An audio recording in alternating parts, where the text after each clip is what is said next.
Alright everyone, now we have to talk about Allan Lichtman and the most epic cope that I've seen so far this election cycle.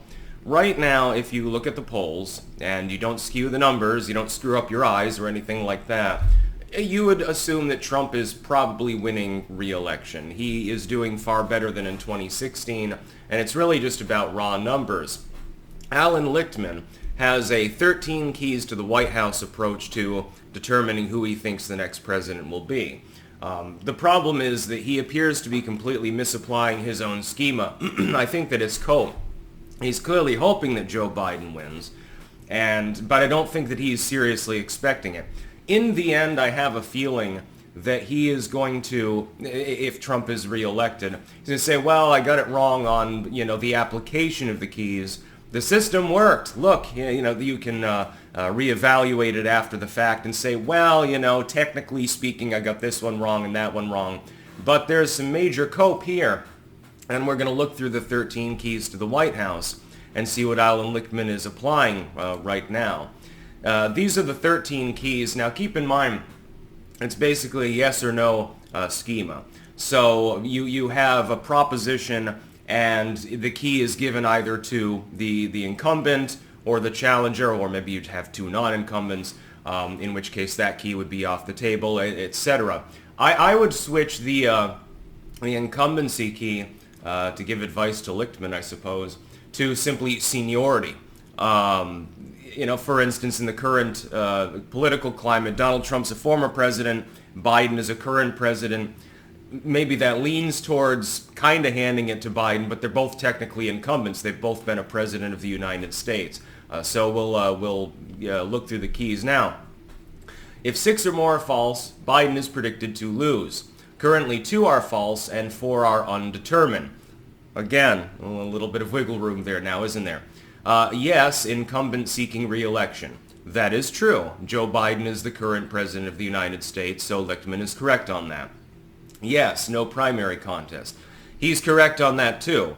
Although you could say the same for Donald Trump. There was no serious primary. By the time the actual voting began, it was almost self-evident what was going to happen. No, party mandate. It's not entirely clear exactly why this would be a no, by the way. Yes, strong short-term economy. I would say that's definitely not true. I don't know why that's getting a yes. Yes, strong long-term economy. Again, we've been through a number of bumps over the last few years. The economy is not currently doing fairly well. Yes, major policy change. That would be true, with the infrastructure deal, certainly ramming that through. It may not be a positive policy change, but it is a major policy change, so Lichtman is correct on that one. Yes, no scandal. Bull fucking shit. That makes absolutely no sense whatsoever in any way, shape, or form. The Afghanistan withdrawal never happened. The debate that just occurred never happened.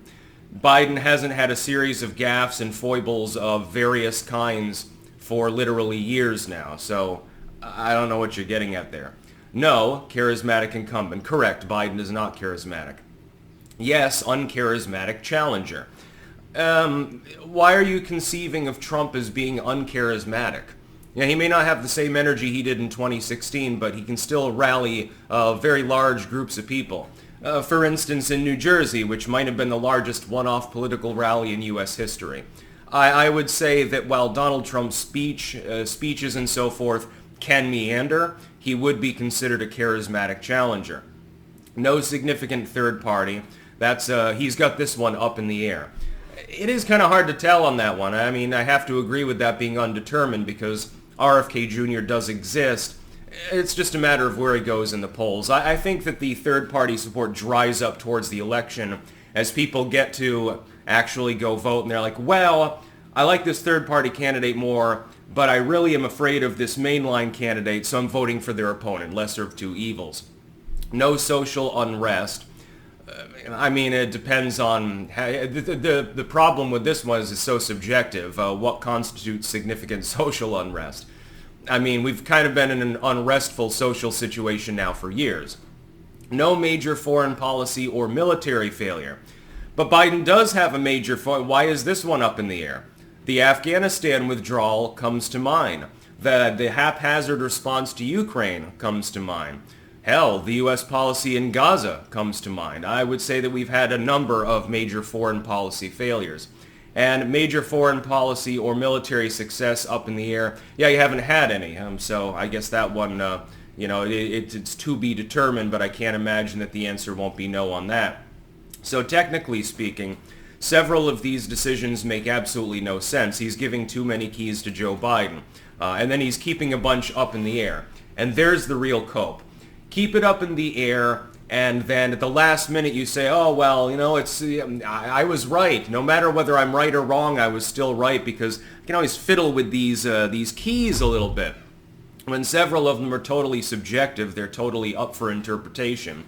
And you've got a quasi-incumbent challenger, and you can artificially determine whether they're charismatic or uncharismatic. Well, there you go. Lichtman can make his prediction. He's predicting that Biden is reelected. And then if he's not, he can just say, well, a couple of these keys, I just interpreted the data wrong. I have to adjust it a little bit, adjust the wording or something like that. It's cope. He clearly wants Biden to win. That much is clear. That's not up for interpretation. He clearly wants Biden to be reelected, but he's not really sure whether that's going to happen. But the safe bet is to vote for Biden being reelected by your system. In the off chance that he is, and based on the polls, I would say it's an off chance, well, then he claims a victory. If he's wrong, the incumbency question is dragged out. Well, I had it tied here. I had Biden ahead by one, but technically speaking, that one key doesn't really apply, and so the challenger won. It's cope. He's expecting Trump to win. He's hoping that Biden wins. That's about all. Peace out.